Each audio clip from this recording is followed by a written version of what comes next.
추억과 내일, 당신의 어제와 내일이 만나는 곳. 지금 좋아요와 구독으로 함께 걸을까요? 아침 7시 종로의 오래된 아파트 복도에는 보일러 돌아가는 소리가 먼저 깨어난다. 나는 전기주전자에 물을 올린 뒤 습관처럼 식탁 서랍에서 앨범을 꺼낸다. 검게 바랜 비닐 속에서 젊은 내가 웃고 있고 그 옆엔 남편이 있다.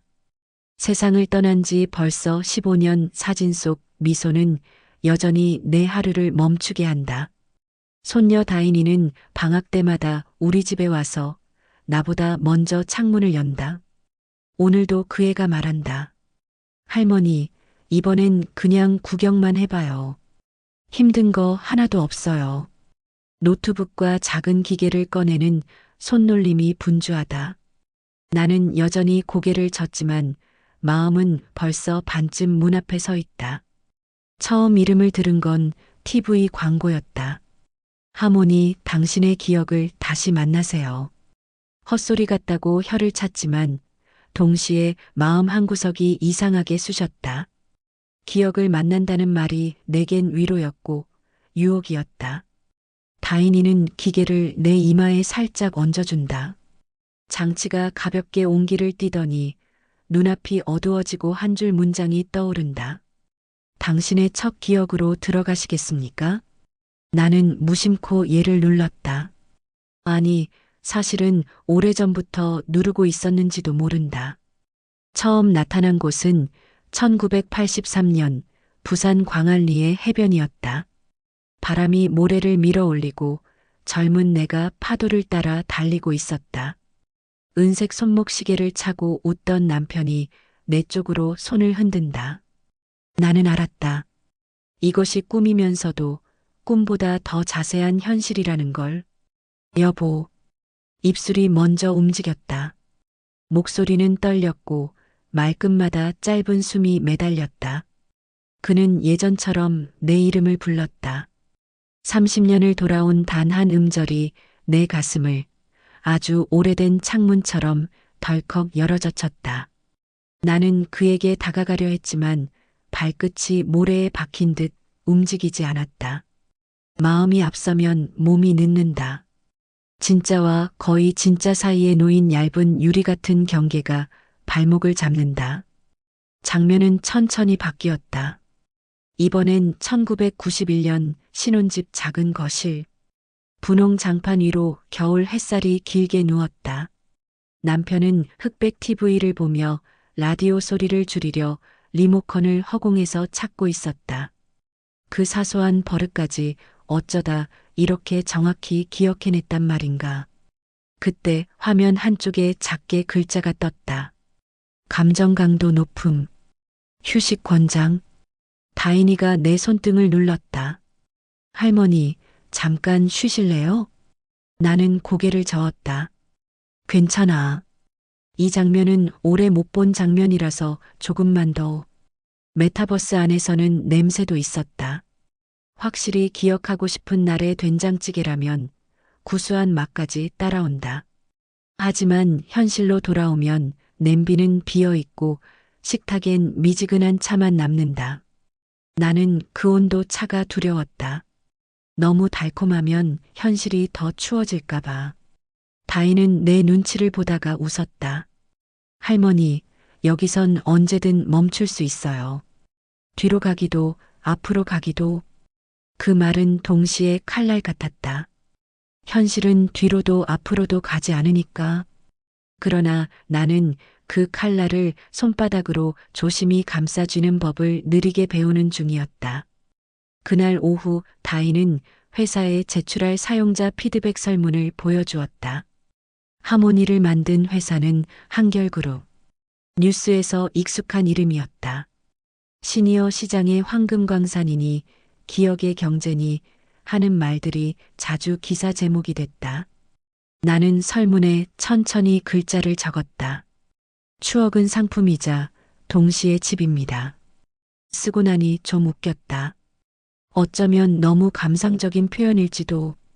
하지만 나에겐 그게 가장 정확했다. 이곳은 팔 수 있지만 팔아버리면 내가 살 곳이 사라질 수도 있는 그런 집이었다. 저녁이 가까워질 무렵 나는 마지막으로 한 장면만 더 보길 원했다. 1999년 초여름 비가 내리던 날, 우리는 낡은 우산 아래서 서로의 어깨를 감싸 안았다. 비냄새와 습한 공기, 어둑한 골목을 지나 집으로 돌아오던 길. 그날 이후로 세상은 빠르게 변했지만 우리는 그늘에서 천천히 늙어갔다. 여보, 이번엔 내가 먼저 들어갈게. 나는 속삭였다. 그가 고개를 끄덕이며 늘 하던 말로 답했다. 그래, 천천히 와. 장치를 벗으니 방안 공기가 조금 낯설었다. 마치 오래된 책장을 털어내고 나면 흩날리는 먼지처럼 가슴속에 무엇인가 빛나며 둥둥 떠다녔다. 나는 물을 마시고 한참 동안 가만히 앉아 있었다. 현실과 거의 마이너스 현실 사이의 어지럼은 금세 사라졌지만 마음에 남은 잔향은 쉽게 가시지 않았다. 다인은 설거지를 도우며 말했다. 할머니, 내일은 이웃 기억도 보여드릴게요. 같은 동네에서 살았던 분들이 올린 기록들이요. 나는 고개를 끄덕였지만 마음 한쪽이 살짝 걸렸다. 이웃의 기억이라니. 그건 어쩐지 안전한 말 같다가도 갑자기 무서운 말처럼 들렸다. 누군가의 이야기 속에 내가 있고 나의 이야기 속에 누군가가 있다면 그 경계는 누가 지켜줄까? 밤이 내려앉은 종로 골목에서 오토바이 소리가 멀어져 간다. 나는 알람을 맞춰두고 침대 머리맡에 앨범을 다시 올려놓는다. 메타버스 속 사진들은 선명했고 현실의 사진들은 발에 있었다. 하지만 두 세계 모두 내 것이었다. 내일도 그 사이를 오가며 잃어버린 것들을 하나씩 건져 올릴 수 있을까? 불을 끄기 직전 나는 작은 종이에 한 줄을 적었다. 추억은 팔지 말고 나누자. 그리고 그 문장을 베개 밑에 넣었다. 혹시 꿈에서라도 잊어버리지 않도록. 창밖으로 버스가 한 번 정류장에 섰다가 떠나는 소리가 들린다. 나는 조용히 눈을 감는다. 오늘의 나와 어제의 내가 아주 얇은 문 하나 사이에서 서로 안부를 묻는 소리를 들으며 다음 날 아침 나는 평소보다 일찍 눈을 떴다. 전날 메타버스에서 보고 온 장면들이 꿈처럼 잔상으로 남아 있었기 때문이다. 젊은 나와 남편이 바닷가를 달리고 신혼집에서 웃던 모습, 그리고 비 오는 날 우산 속에 송결까지. 그 모든 게 너무 선명해서 아침 햇살을 받으면서도 여전히 마음은 그곳에 머물러 있었다. 부엌에서 전기주전자에 물이 끓어오르며 하얀 김을 뿜어냈다. 나는 컵에 티백을 넣고 조용히 앉았다. 오늘은 괜히 긴장이 됐다. 다인이가 약속한 이웃의 기억을 직접 경험하게 되는 날이었기 때문이다. 내 기억만으로도 벅찬데 타인의 기억 속에서 나를 마주한다니. 설레면서도 두려웠다. 잠시 후 다인이가 학교 수업을 마치고 들어왔다. 할머니, 오늘은 같이 들어가요. 제가 옆에서 지켜볼게요. 그 애는 노트북과 장치를 다시 꺼내며 웃었다. 나는 고개를 끄덕였지만 손끝이 떨렸다. 기억이라는 게 원래 이렇게 쉽게 나눌 수 있는 건가? 내 안의 물음은 끊임없이 맴돌았다. 장치를 착용하자 눈앞에 새로운 메뉴가 떴다. 이웃의 기억 접속하기. 화면 속 지도에는 종로의 오래된 골목이 그려져 있었고 작은 불빛들이 점처럼 반짝였다. 다인이는 설명했다. 이건 같은 동네에 살았던 분들이 올린 기록이에요. 할머니가 원하시면 선택해서 들어갈 수 있어요. 나는 조심스럽게 하나의 불빛을 눌렀다. 순간 장면이 바뀌었다. 1995년 우리 집 바로 옆 골목의 분식집이었다. 붉은 가스불 위에 떡볶이가 끓고 수증기 너머로 분식집 아줌마가 반갑게 손을 흔들었다. 그때 들려온 목소리에 나는 온몸이 굳어졌다. 아줌마, 오뎅 2개 주세요. 어린 목소리. 바로 내 아들의 목소리였다. 내 아들이 초등학교 시절 학원 끝나고 자주 들르던 분식집. 나는 분식집 앞에서 아이를 멀리서 바라보고 있었다. 그 아이는 웃으면서 오뎅을 받아들고 친구와 장난을 치며 먹었다. 눈물이 왈칵 쏟아졌다. 내 기억 속에서도 이미 희미해진 모습이 타인의 기록 속에서 이렇게 또렷하게 살아있다니. 나는 그 자리에 그대로 서서 아이를 한참 바라보았다. 그때 화면에 글자가 떴다. 기록자 김분식현 74세. 공유한 이유 내 가게를 기억해 주길 바라서. 나는 속으로 중얼거렸다. 고맙습니다. 정말 고맙습니다. 이웃의 기억이 나를 위로할 줄은 몰랐다. 장면이 또 바뀌었다. 이번에는 동네 골목길 운동회 장면이었다. 어린이들이 줄넘기를 하고 엄마들은 박수를 치며 응원한다. 그 사이에서 내가 보였다. 젊은 나는 치마 끝을 붙들고 아들이 줄넘기를 성공할 때마다 소리치며 웃었다. 나는 메타버스 속 나 자신을 바라보며 기묘한 감정에 휩싸였다. 내가 나를 응원하는 장면이라니. 과거의 내가 지금의 나에게 손을 흔들어 주는 것 같았다. 그날 저녁 장치를 벗은 뒤에도 가슴이 뛰었다. 이웃의 기억 속에서 내 가족을 만나고 또 내 젊은 모습을 만난다는 건 말로 설명하기 어려운 경험이었다. 그러나 한편으로 불안도 몰려왔다. 내 삶의 조각들이 이웃의 기억 속에 흩어져 있다는 사실, 그리고 그것을 기업이 모아 관리한다는 사실이. 추억이 나누어질 수 있다는 건 위로이자 동시에 두려움이었다. 다인이는 태연하게 말했다. 할머니, 멋지지 않아요? 이웃들이 함께 만든 추억 속에서 우리가 살아가는 거예요. 나는 미소를 지었지만 속으로는 작은 물음표가 더 크게 자라났다. 이웃의 기억 속에 내가 있고 내 기억 속에 이웃이 있다면 결국 이 모든 건 누구의 것일까? 며칠 동안 나는 메타버스 속 기억을 들락거렸다. 처음엔 조심스레, 그 다음엔 마치 중독된 듯. 어제의 나와 남편, 어린 아들의 모습, 동네 사람들의 웃음소리가 나를 불렀다. 하지만 마음속에는 점점 묵직한 그림자가 드리워졌다. 이 모든 기억을 누가 어떻게 관리하고 있을까? 어느 날 저녁 뉴스를 틀자 화면 가득 한결그룹의 회장이 나왔다. 시니어 메타버스는 국가적 복지이자 미래 산업의 핵심입니다.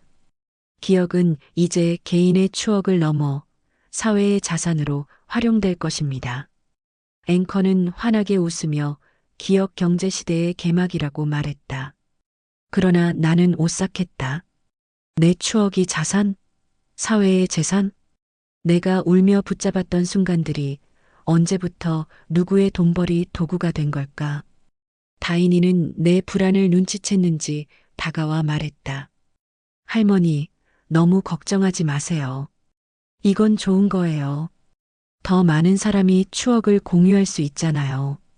나는 고개를 저었다. 추억은 원래 그렇게 쓰라고 있는 게 아니야. 내 남편의 목소리가, 내 아버지의 웃음이 어떻게 돈이 될 수 있니? 다인은 대답하지 못했다. 대신 무겁게 잠자리에 들었다. 그날 밤 나는 오랫동안 잠을 이루지 못했다. 창밖 종로의 불빛이 꺼졌다 켜졌다 하며 창문에 반사됐다. 그리고 문득 떠오른 생각. 이 기억들이 조작된다면? 만약 회사가 의도적으로 장면을 바꾼다면 내가 믿는 추억조차 가짜가 되는 것 아닐까? 다음 날 나는 다인이에게 말했다. 다인아, 이걸 만든 회사 사람들을 직접 만나보고 싶구나. 다인이는 놀란 눈으로 나를 바라보다가 결국 고개를 끄덕였다. 마침 회사에서 공개 설명회를 연대요. 같이 가요. 며칠 후 우리는 한결그룹이 주최하는 대형 컨퍼런스 홀을 찾았다. 수백 명의 사람들이 자리에 앉아 있었고 무대 위에는 대형 스크린이 걸려 있었다. 기억의 미래, 모두의 자산이라는 문구가 빛나고 있었다. 나는 손에 힘이 들어갔다. 모두의 자산? 내 기억은 아직도 내 건데. 설명회가 시작됐다. 연단의 선 한결그룹 부회장은 부드럽게 미소 지으며 말했다. 우리는 시니어들의 기억을 단순히 저장하지 않습니다. 데이터를 분석해 더 나은 사회 정책, 더 효과적인 마케팅, 그리고 더 큰 국가 경쟁력을 창출합니다. 사람들은 박수를 쳤지만 내 귀에는 이상하게 울렸다. 정책, 마케팅, 경쟁력 그들의 입에서 추억은 없었다. 나는 손을 들어 질문했다. 제 추억이, 제 가족의 기억이 왜 당신들 재산이 되어야 합니까? 순간 장내가 조용해졌다. 부회장은 잠시 나를 바라보더니 정제된 말투로 대답했다. 존경하는 어르신, 걱정 마십시오. 모든 데이터는 보호되고 당신의 추억은 오히려 영원히 보존될 것입니다. 우리는 그저 사회 전체를 위해 조금 더 활용할 뿐입니다. 그 말에 관중들은 다시 박수를 쳤다. 그러나 내 심장은 더 빠르게 뛰었다. 보존이 아니라 착취가 아닐까? 설명회가 끝난 뒤 로비에서 다인이 내 손을 꼭 잡았다. 할머니, 무섭죠? 근데 저도 조금 이상해요. 추억을 보호한다는 말이 왜 이렇게 차갑게 들릴까요? 나는 고개를 끄덕였다. 다인아, 우리가 지켜야 할 건 추억이 아니라 추억의 온기야. 그게 사라지면 아무리 화려하게 보존해도 소용없어. 집으로 돌아오는 길, 서울의 야경이 창밖에 펼쳐졌다. 유리창 너머로 번쩍이는 불빛이 마치 수많은 데이터 조각 같았다.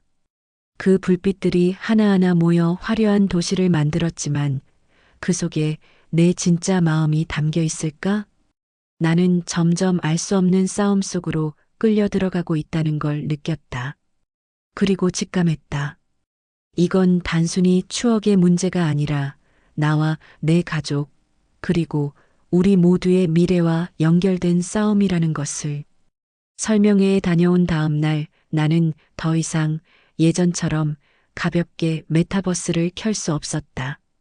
기억을 만나는 기쁨은 여전히 크지만 그 속에 보이지 않는 손길이 내 삶을 조작하고 있을지 모른다는 불안이 짙게 드리워졌다. 그럼에도 불구하고 나는 결국 장치를 집어들었다. 오늘은 내 기억만 보자. 다른 사람 건 접속하지 말자. 스스로 다짐하며 시작 버튼을 눌렀다. 눈앞이 밝아지자 나는 다시 젊은 시절의 집 앞마당에 서 있었다. 아이들이 뛰어놀고 남편이 웃으며 삽으로 화단을 고치고 있었다. 나는 눈물이 핑 돌았다. 그러나 곧 이상한 점을 깨달았다. 어디선가 장면이 비어 있었다. 항상 있던 내 딸의 모습이 보이지 않았다. 심장이 덜컥 내려앉았다. 왜 딸아이가 없어? 나는 다급히 주변을 찾았다. 그러나 아무리 시선을 돌려도 그녀의 모습은 보이지 않았다. 심지어 앨범 속에 분명히 있던 장면에서도 그녀가 빠져 있었다. 나는 장치를 벗고 숨을 몰아쉬었다. 이건 단순한 오류일까? 아니면 누군가의 의도적인 삭제일까? 머리가 복잡해졌다. 내 딸은 해외에 나가 살고 있어 자주 보지 못한다. 혹시 그 공백마저 회사가 불필요한 데이터라고 판단한 걸까? 저녁 무렵 다인이가 돌아오자 나는 단도직입적으로 물었다. 다인아, 내가 봤을 때 어제까지 있었던 장면에서 아이가 없어지는 게 정상일까? 다인은 놀라서 노트북을 켰다. 할머니, 그런 일은 원래 없어요. 기록은 자동으로 보존되는데. 그러나 잠시 후 다인의 얼굴이 하얗게 질렸다. 할머니, 진짜네요. 데이터가 삭제됐어요. 이건 사용자가 할 수 있는 일이 아니에요. 관리자 권한으로만 가능해요. 나는 의자를 움켜쥐고 몸을 떨었다. 내 가족의 일부가, 내 삶의 중요한 조각이 누군가의 결정 하나로 지워진 것이다. 그날 밤 나는 앨범을 꺼내 한 장 한 장 확인했다. 종이에 남은 사진 속에는 분명 딸이 있었다. 그녀가 웃으며 소풍 가던 날, 손에 풍선을 들고 있던 날, 심지어 나를 꼭 껴안던 사진까지. 그러나 메타버스 속에는 없었다. 사진을 들고 메타버스 장면을 떠올리니 현실과 가상이 충돌하며 내 머릿속이 요동쳤다. 이건 단순한 오류가 아니다. 누군가 의도적으로 내 추억을 지우고 있다.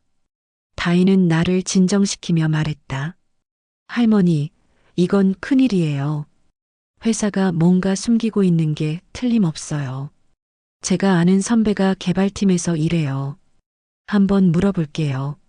나는 다인의 손을 꼭 잡았다. 부탁한다, 다인아. 내 추억이지만 이제는 우리 모두의 문제일지도 몰라. 창밖에서 봄비가 내리기 시작했다. 유리창을 타고 흘러내리는 물방울이 마치 기억의 파편처럼 보였다. 사라진 장면은 물 위의 글자처럼 지워져 다시는 볼 수 없을까? 나는 답답한 마음에 눈을 감고 빗소리를 들었다. 그러자 오히려 더 선명하게 들려왔다. 잊히지 않으려는 듯 내 딸의 웃음소리가. 며칠 동안 나는 무겁게 눌린 듯 지냈다. 메타버스 안에서 내 딸의 모습이 사라졌다는 사실이 마음을 짓눌렀다. 앨범 속 사진을 아무리 들여다봐도 결국 장치를 켜는 순간 그녀는 없었다. 가끔은 내가 기억을 잘못한 건 아닐까, 나이 들어 헷갈린 건 아닐까 의심하기도 했다. 하지만 사진 속 웃음, 목소리, 심지어 냄새까지 또렷하게 기억난다. 그 아이는 분명 내 삶 속에 있었다. 다인은 내 불안을 덜어주려고 애썼다. 할머니, 선배한테 연락했어요. 한결그룹 개발팀에 있는 사람이에요. 조심스럽게 물어보니까 데이터 삭제건이 내부에서도 문제가 되고 있대요. 나는 다급히 물었다. 뭐라고 하던? 다인은 목소리를 낮췄다. 일부 사용자 기록이 법적 분쟁 우려라는 이유로 편집되고 있다는 소문이 있대요. 회사는 공개적으로는 부인하지만 사실 개발자들도 다 알고 있대요. 나는 충격의 말을 잃었다. 법적 분쟁? 내 평범한 가족 사진이 무슨 분쟁이란 말인가? 혹시 딸이 해외에서 겪은 일과 연관이 있는 걸까?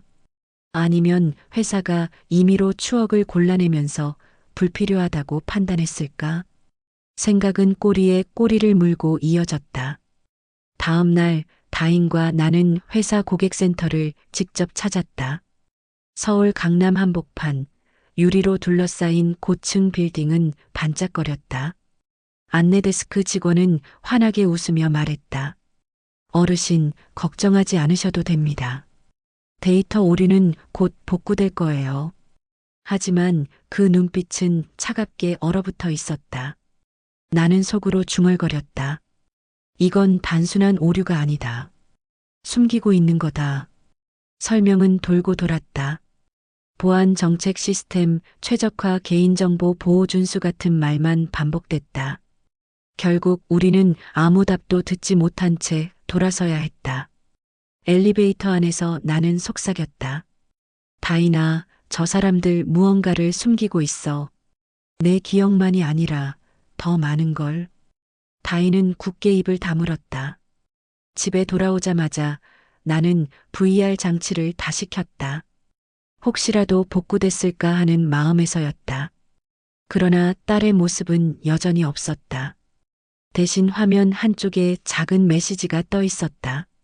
접근 권한이 제한된 데이터입니다. 그 문구를 보는 순간 머리가 얼얼해졌다.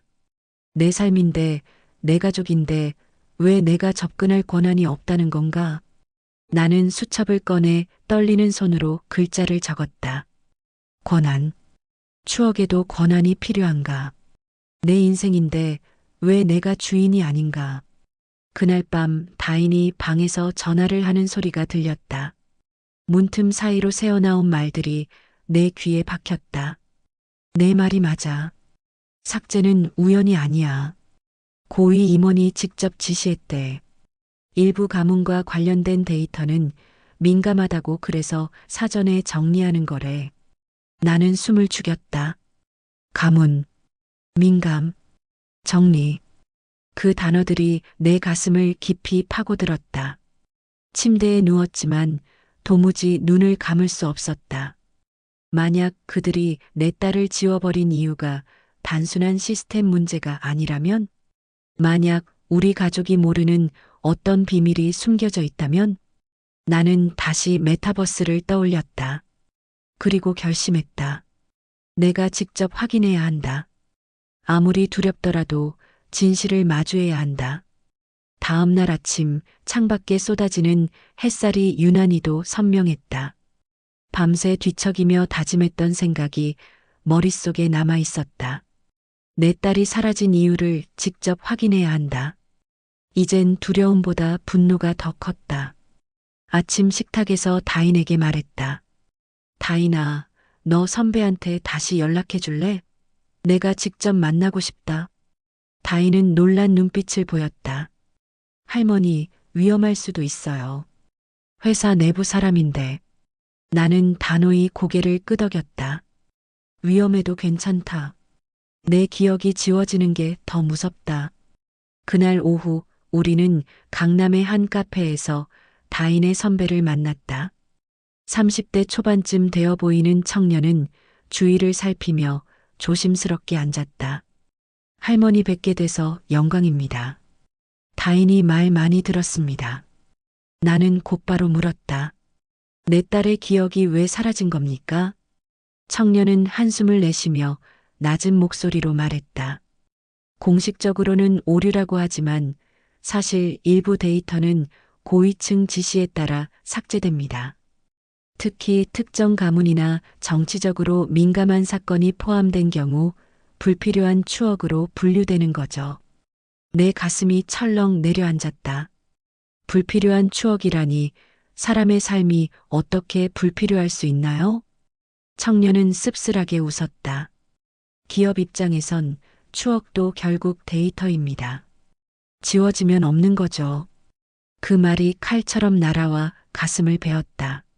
내 딸은, 내 추억은 누군가의 손끝에서 지워져도 괜찮은 데이터였단 말인가. 청년은 서류 봉투 하나를 내밀었다. 여기 내부 문서 일부를 복사한 겁니다. 위험하지만 드려야 할 것 같아서요. 여기 보면 삭제 대상 데이터 목록에 동사건 관련 개인 기록이라고 적혀 있어요. 나는 손이 떨려 봉투를 펼쳤다. 거기엔 내 주소와 함께 가족 구성원 기록 제한이라는 문구가 적혀 있었다. 눈앞이 어지러워졌다. 내 딸의 이름이 실제로 목록에 있었다. 다인은 옆에서 봉투를 들여다보다가 분노에 차서 말했다. 이건 범죄예요. 사람의 기억을 마음대로 조작하는 게 어떻게 정당화될 수 있죠? 청년은 고개를 끄덕였다. 저희 개발자들 중에서도 문제 제기를 하는 사람이 많습니다. 하지만 윗선은 들으려 하지 않아요. 오히려 입을 막으려고 하죠. 나는 한동안 말을 잇지 못했다. 오직 눈앞에 적힌 내 딸의 이름만이 먹먹한 가슴 속에서 울리고 있었다. 집으로 돌아오는 길, 버스 창밖 풍경이 낯설게 보였다. 평범한 사람들의 웃음과 대화가 언젠가 데이터로 수집되어 조작될 수 있다는 사실이 무섭게 다가왔다. 나는 마음속으로 다짐했다. 숨기려는 진실이 있다면 내가 직접 밝혀야 한다. 그날 밤 수첩에 이렇게 적었다. 추억은 지워질 수 없다. 다만 누군가가 감추려 한다. 나는 그 이유를 끝까지 쫓을 것이다. 그리고 불 꺼진 방 안에서 잠시 눈을 감았다. 그러자 꿈처럼 사라진 딸의 웃음소리가 다시 귓가에 울렸다. 엄마, 난 여기 있어요. 나는 눈을 뜨고 속삭였다. 그래, 내가 널 꼭 찾아낼게. 청년에게서 받은 봉투 이후 내 일상은 완전히 달라졌다. 식탁에 앉아 차를 마시면서도 골목을 걸으면서도 내 머릿속엔 오직 한 가지 질문뿐이었다. 왜 내 딸의 이름이 삭제 대상이 되었을까? 나는 다시 앨범을 펼쳤다. 사진 속 딸은 분명 존재했다. 소풍날 찍은 단체 사진, 한복을 곱게 입었던 설날, 중학교 졸업식에서 꽃다발을 안고 있던 모습. 모든 장면이 선명한데 메타버스 속에서는 그녀가 사라져 있었다. 앨범을 쓰다듬으며 속삭였다. 내가 없어졌다고 해서 내가 없는 건 아니야. 다인은 옆에서 조심스레 물었다. 할머니, 혹시 예전에 딸이랑 무슨 일이 있었어요? 회사가 삭제 대상으로 삼을 만한 사건 같은. 나는 고개를 저었다. 아니, 평범했어. 누구보다 조용하고 착한 아이였어. 말을 하다 보니 가슴이 저려왔다. 혹시 내가 모르는 비밀이 있었던 건 아닐까? 그날 밤 나는 결심했다. 딸이 다녔던 중학교 동창 모임을 찾아보기로. 다인의 도움으로 오래된 연락처를 수소문해 겨우 몇 명의 동창과 연락이 닿았다. 며칠 뒤 낡은 찻집에서 그들을 만났다. 머리가 희끗희끗해진 동창생들은 나를 알아보고 반갑게 맞이했다. 아, 그 친구 말씀이시군요. 착하고 공부도 잘했죠. 근데 말끝이 흐려졌다. 나는 가슴이 철렁했다. 그들은 조심스럽게 이야기를 꺼냈다. 그때 학교 근처에서 큰 사건이 있었잖아요. 정치적인 문제라 어른들이 쉬쉬했지만 우리도 알았어요. 내 딸이 우연히 그 자리에 있었거든요. 나는 멍해졌다. 무슨 사건이었나요? 집회요. 당시 학생들이 민주화 요구하면서 모였던 집회. 내 딸은 그냥 지나가다가 잡혀갔어요. 나중에 풀려났지만 그 기록이 남아 있었을 거예요. 순간 수많은 조각이 맞춰졌다. 기업이 삭제 대상으로 삼았다는 민감한 사건. 그건 내 딸의 과거였다. 나는 손으로 얼굴을 감쌌다. 딸은 단지 우연히 그 자리에 있었을 뿐인데 수십 년이 지나 이제 와서 불필요한 데이터로 지워졌다니. 억울함과 분노가 치밀었다. 다인은 내 어깨를 감싸며 말했다. 할머니, 이제 알았잖아요. 이유를 찾았으니까 다시 싸워야죠. 우리는 집으로 돌아와 메타버스를 다시 켰다. 그러나 여전히 딸의 모습은 나타나지 않았다. 대신 화면 속에는 차갑게 접근 권한 제한이라는 문구만 떴다. 나는 그 앞에서 무릎이 풀려 주저앉았다. 그러자 다인이가 내 손을 잡고 속삭였다. 할머니, 포기하지 마요. 기록은 지울 수 있어도 기억은 지울 수 없잖아요. 그날 밤 수첩에 글을 적었다. 추억은 지워지지 않는다. 다만 권력은 언제나 진실을 지우려 한다. 하지만 나는 기억한다. 그리고 나의 기억은 살아있다. 나는 창밖을 바라보았다. 종로 골목 불빛이 빗방울처럼 반짝였다. 그 불빛들 사이에서 딸의 얼굴이 겹쳐 보였다.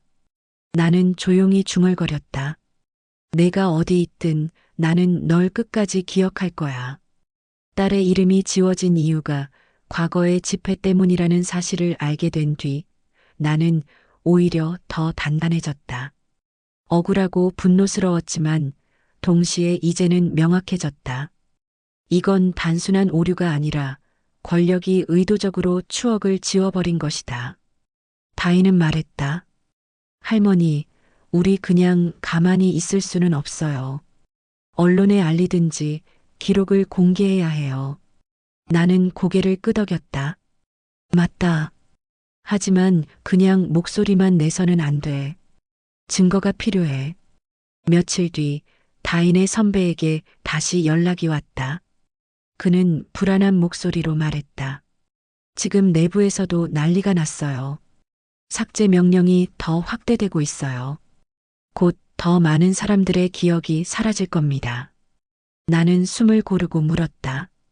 내 딸의 기록 되찾을 수 있습니까? 그는 잠시 망설이다가 대답했다. 완전히 복구는 어렵지만 서버에서 흔적은 남아 있습니다. 다만 위험합니다. 외부에 공개하면 저도 잘릴 수 있어요.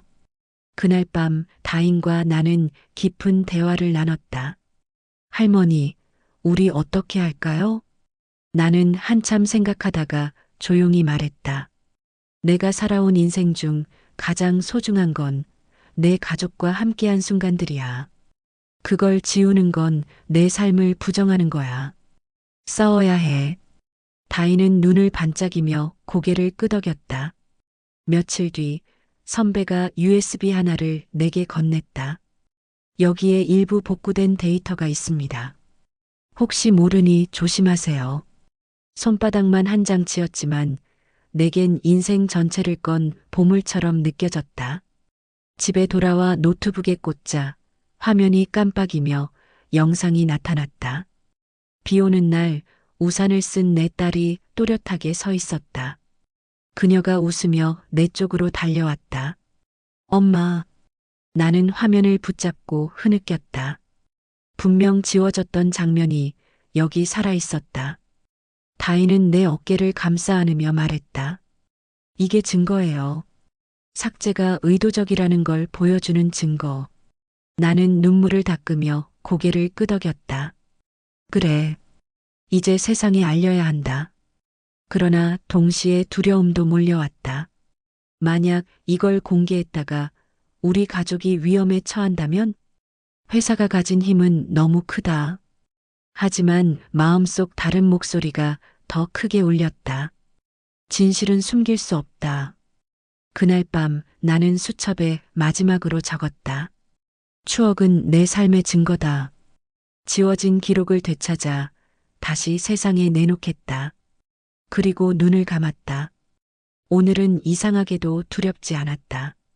딸의 웃음소리가 나를 지켜주는 듯 귓가에 오래 머물렀기 때문이다. USB 안의 영상을 본 뒤 나는 더 이상 주저할 수 없었다. 사라진 줄 알았던 딸의 모습이 그대로 살아있었고 그것은 단순한 기억이 아니라 삭제가 의도적이었다는 증거였다. 이제 이 증거를 세상에 알리지 않으면 안 된다. 다인은 곧장 언론사에 연락하자고 했지만 나는 조금 더 신중하고 싶었다. 이건 내 개인의 추억이자 동시에 사회적 문제야. 제대로 다뤄줄 수 있는 사람에게 가야 해. 우리는 고민 끝에 오래전부터 사회 고발 기사로 유명한 한 기자에게 연락을 시도했다. 며칠 뒤 종로의 허름한 다방에서 그 기자를 만날 수 있었다. 기자는 우리 이야기를 조용히 듣고 있었다. 내가 USB를 내밀자 그는 눈빛을 반짝였다. 만약 이게 진짜라면 엄청난 파장이 있을 겁니다. 시니어 메타버스의 신뢰 자체가 흔들리겠죠. 나는 담담하게 대답했다. 흔들려도 괜찮습니다. 사람의 추억이 돈벌이 도구로만 쓰이는 세상은 이미 잘못된 세상이니까요. 며칠 뒤 기사 한 줄이 인터넷을 뒤흔들었다. 한결그룹 시니어 메타버스 기억 조작 의혹. 기사에는 내 딸의 영상 일부가 증거로 첨부되었고 사용자의 가족 기록이 임의로 삭제되었다는 내부 증언도 실려 있었다. 댓글창은 순식간에 폭발했다. 우리 부모님 기억도 조작된 거 아니냐, 추억까지 장사하는 건 선 넘은 거다 같은 목소리가 이어졌다. 그러나 동시에 역풍도 거셌다. 회사는 즉각 반박 성명을 냈다. 일부 악의적 조작이며 시스템 오류가 사실을 왜곡한 것이라는 발표였다. 심지어 우리 집 앞에는 낯선 사람들이 서성거리며 사진을 찍었다. 나는 두려웠지만 물러서지 않았다. 진실은 이미 세상에 나갔어. 이제는 되돌릴 수 없어. 다인은 학교에서 돌아와 내 손을 꼭 잡았다. 할머니, 괜찮으세요? 저 때문에 위험해진 건 아닌지. 나는 고개를 저었다. 아니야, 다인아. 내가 아니었다면 난 아직도 혼자 울고 있었을 거야.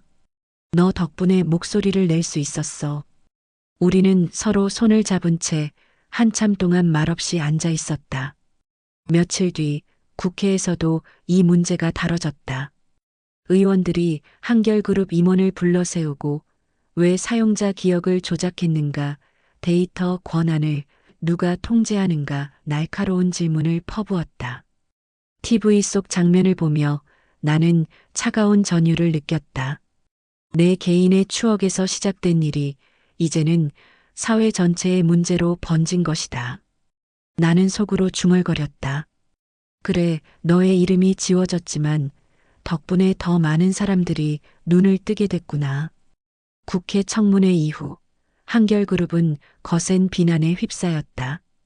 언론에서는 매일같이 추억 조작 스캔들을 다뤘고 시민 단체들은 거리로 나와 목소리를 높였다. 내게 찾아온 기자는 물었다. 어르신, 후회는 없으십니까? 나는 고개를 저었다. 후회라니요. 내 딸의 이름을 되찾기 위해 한 일입니다. 추억을 지키는 건 내 삶을 지키는 일이지요. 며칠 뒤 회사는 결국 공식 사과문을 발표했다. 사용자 데이터 관리 과정에서 불찰이 있었습니다. 피해자분들께 진심으로 사과드립니다. 그러나 나는 알았다. 그들의 사과가 진심이라기보다 거대한 비난을 잠재우기 위한 방편이라는 것을. 그럼에도 세상은 조금 달라졌다. 이제 사람들은 기억의 소중함을 더 크게 이야기하기 시작했다. 집에 돌아온 다인이가 내 손을 꼭 잡았다. 할머니, 이제 끝난 거예요. 나는 다정하게 웃었다. 아니야, 다인아. 이제 시작이란다. 추억을 지키는 싸움은 앞으로도 계속될 거야. 하지만 우린 이미 길을 열었어. 그날 밤 VR 장치를 켜니 놀라운 변화가 있었다. 삭제되었던 딸의 모습이 복원되어 있었다. 그녀가 내 앞에서 웃으며 말했다. 엄마, 나 잊지 않았지? 나는 울음 섞인 목소리로 대답했다. 그래, 한순간도 잊은 적 없어. 나는 두 팔을 벌렸지만 메타버스의 벽은 여전히 차갑게 느껴졌다. 그러나 이번엔 슬프지 않았다. 현실이든 가상이든 그녀를 기억할 수 있다는 사실만으로도 충분했다. 다인은 옆에서 VR 화면을 지켜보며 울고 있었다. 할머니, 고생하셨어요. 이제 더 많은 사람들이 자기 추억을 지킬 수 있을 거예요. 나는 고개를 끄덕였다. 그래. 이건 나 혼자만의 이야기가 아니야. 우리 모두의 이야기지. 며칠 후 나는 종로 골목을 천천히 걸었다. 봄 햇살이 오래된 벽돌 담장 위에 내려앉고 아이들의 웃음소리가 골목 어귀에서 들려왔다. 내 발걸음은 가볍고 마음은 따뜻했다. 추억은 결코 지워지지 않는다는 사실을 이제는 확실히 알았기 때문이다. 집에 돌아와 마지막으로 수첩을 펼쳤다. 나는 조용히 글씨를 적었다. 추억은 어제를 살리고 내일을 밝힌다.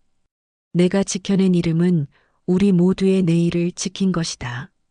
그리고 천천히 창문을 열었다. 종로 하늘 위로 저녁 노을이 물들고 있었다. 그 빛은 마치 미래로 이어지는 길 같았다. 추억과 내일 당신의 이야기가 내일의 용기가 됩니다. 좋아요와 구독으로 함께 걸어가 주세요. 감사합니다.